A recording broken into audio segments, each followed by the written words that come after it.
context of urbanism, one of the main things or events of my life that made me or crafted my perspective on things is moving from different places. I've lived in many different types of communities, some quite urban and dense, some quite suburban, never quite rural, but different population sizes, different built environments, and just seeing the different types of sort of geographical forms a city can take.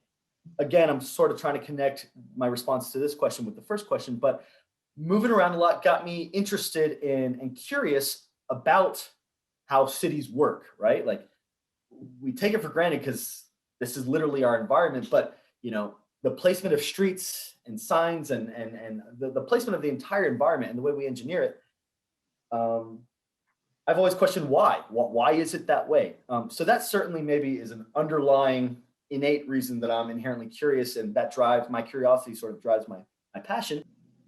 I think what I value in this context is civility. And I mean that socially, like for society, for civilization. I think the thing that separates us from the uncivilized world, natural world, is cooperation. We have civility because we cooperate as a species to improve our human settlement, to improve our human habitat, and ideally the habitat of our entire global ecosystem. But I think first and foremost, every city truly is special because every city has its own unique challenges to face, to confront, and to overcome.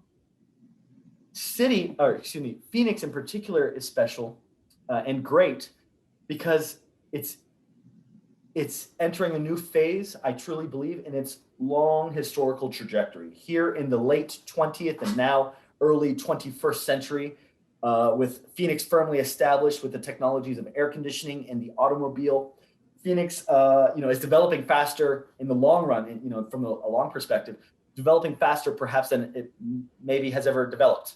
I don't know that, you need to fact check that. But in terms of the built environment, new real estate is happening. We are building new physical buildings to house and grow the population. That creates a whole set of synergies from the population, making the economy more dynamic, et cetera. I was a fellow. I got this fantastic fellowship through the ASU Knowledge Exchange for Resilience. And frankly, Ori, it gave me the first opportunity to really finally apply sort of what I know about urban design and urban planning and mobility, multimodal mobility, non-automobile centric mobility.